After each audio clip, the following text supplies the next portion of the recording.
नमस्कार बच्चों, हमारी गणित की कक्षा में आपका स्वागत है। चलिए, मैं आपसे एक प्रश्न पूछती हूँ। क्या आपने कभी पेंसिलें डिब्बों में लगाई है? या आपने शिक्षक को कुर्सियों को समान पंक्तियों में रखने में सहायता की है? या पानी की बोतलों को सीधी पंक्तियों में रखा है? जब वस्तुएं समान समूह में इस तरह से रखी जाती है, कुछ भी शेष न रह जाए, तब असल में हम वास्तविक जीवन में गुणनखंडों का उपयोग कर रहे होते हैं, भले ही हमें इसका पता नहीं हो। आज हम सीखेंगे कि गुणनखंड क्या होते हैं। वे हमें वस्तुओं को समान हिस्सों में बांटने में कैसे सहायता करते हैं।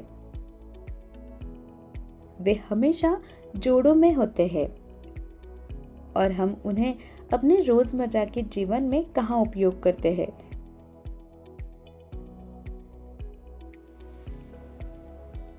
चलिए, गुणनखंडों की दुनिया में अपनी यात्रा आरंभ करें। बच्चों, समझ लो, आपके पास 20 पेंसिल है। आप हर खाने में 2 पेंसिल रखने की चेष्टा करते हैं। 10 खानों में सारी पेंसिलें आ जाती है, कोई पेंसिल छूटती नहीं। आप हर खाने में 4 पेंसिल रखने की चेष्टा करते हैं, फिर भी 5 खानों में सारी पेंसिलें एकदम सही से आ जाती है। पर जब आप हर खाने में 3 पेंसिल रखने की चेष्टा करते हैं, 18 पेंसिलों के लिए हमने 6 खानों का उपयोग कर लिया और 2 पेंसिलें शेष रह गई। अरे, कुछ पेंसिलें छूट गई। वे संख्याएं जो 20 को समान समूह में विभाजित करती है और कोई पेंसिल शेष नहीं रहती, उन्हें गुणनखंड कहते हैं। इसलिए 2, 4, 5 और 20 जैसी संख्याएं 20 के गुणनखंड है, क्योंकि वे 20 को पूरी तरह से विभाजित करते हैं। आइए इस संकल्पना को और स्पष्टता से समझते हैं। गुणनखंड एक ऐसी संख्या होती है जो किसी दूसरी संख्या को विभाजित करती है, बिना कुछ शेष छोड़े। इन 24 पानी की बोतलों को देखिए। यदि 24 को 3 से भाग दे तो हमें हर एक पंक्ति में 8 बोतलें मिलेगी।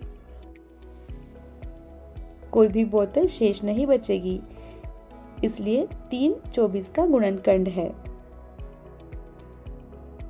लेकिन यदि हम 24 को 5 में भाग दें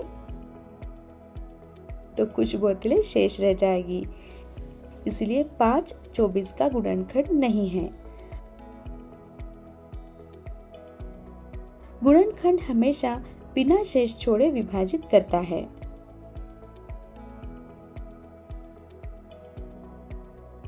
चलिए, अब कुछ बहुत ही उत्साहवर्धक सीखते हैं। गुणनखंड हमेशा जोड़ों में जाते हैं। आइए संख्या 20 को ले। हम ये जोड़े बना सकते हैं। 1 गुना 20,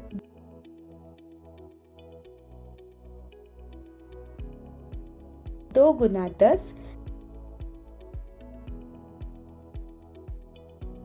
4 गुना 5। इन जोड़ों से 20 प्राप्त होता है। तो 20 के गुणनखंड है 1, 2, 4, 5, 10 और 20।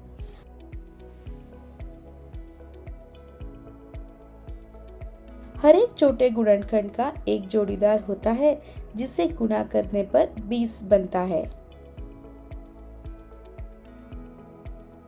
इन्हें गुणनखंड जोड़े कहते हैं। गणित में एक बहुत आवश्यक नियम है। हर एक संख्या के कम से कम 2 गुणनखंड होते हैं। संख्या एक और वह संख्या खुद।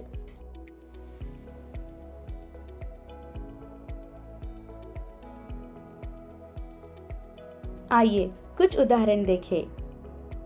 16 के गुणनखंड है 1, 2, 4, 8, 16। 25 के गुणनखंड है 1, 5, 25।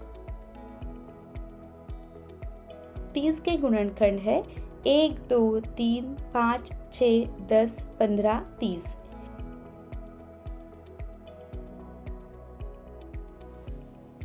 इसलिए याद रखें, संख्या चाहे कहीं भी जाए, एक और वह संख्या खुद सदैव उसके गुणनखंड के रूप में साथ साथ चलते हैं।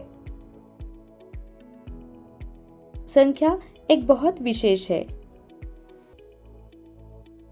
इसका केवल एक ही गुणनखंड है और वह है 1। यह एकमात्र ऐसी संख्या है जिसका केवल एक ही गुणनखंड है। इसलिए 1 वास्तव में अनूठा है।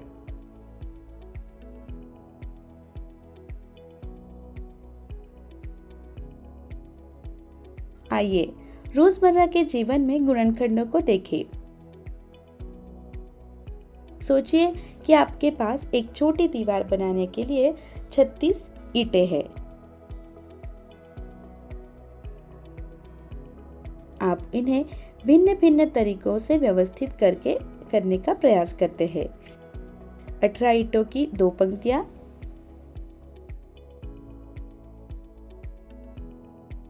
12 ईंटों की 3 पंक्तियां, 9 ईंटों की 4 पंक्तियां, 6 ईंटों की 6 पंक्तियां।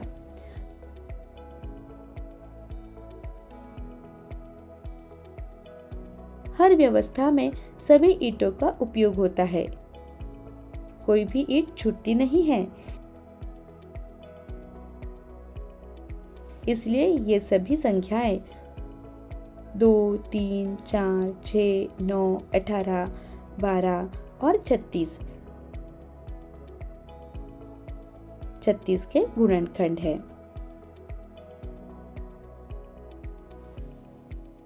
चलिए 15 पुस्तकों से आरंभ करते हैं। हम बना सकते हैं 15 पुस्तकों का एक ढेर, 5 पुस्तकों के 3 ढेर, 3 पुस्तकों के 5 ढेर, 1 पुस्तकों के 15 ढेर।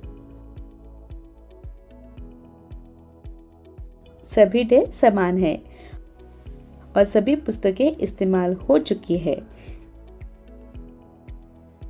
इसलिए 15 के गुणनखंड है 1, 3, 5 और 15। अब एक बगीचे में 12 गमले के बारे में सोचिए। आप उन्हें इस प्रकार व्यवस्थित कर सकते हैं। 6 गमलों की 2 पंक्तियां, 4 गमलों की 3 पंक्तियां, 3 गमलों की 4 पंक्तियां, 2 गमलों की 6 पंक्तियां। हर एक गमले का अपना एक स्थान है। कोई भी गमला अतिरिक्त नहीं है। ये संख्याएं 12 के गुणनखंड है। गुणनखंड हमें वस्तुओं को व्यवस्थित रखने में सहायता करते हैं। बच्चों, आज हमने गुणनखंडों के विषय में बहुत कुछ सीखा। हमने ये सीखा, गुणनखंड किसी संख्या को पूर्ण रूप से विभाजित करता है बिना शेषफल के। हर एक संख्या के कम से कम 2 गुणनखंड होते हैं, एक और वह संख्या खुद।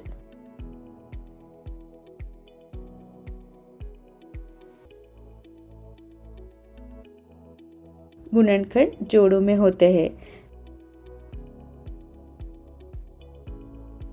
संख्या 1 का केवल एक गुणनखंड है, वह संख्या खुद।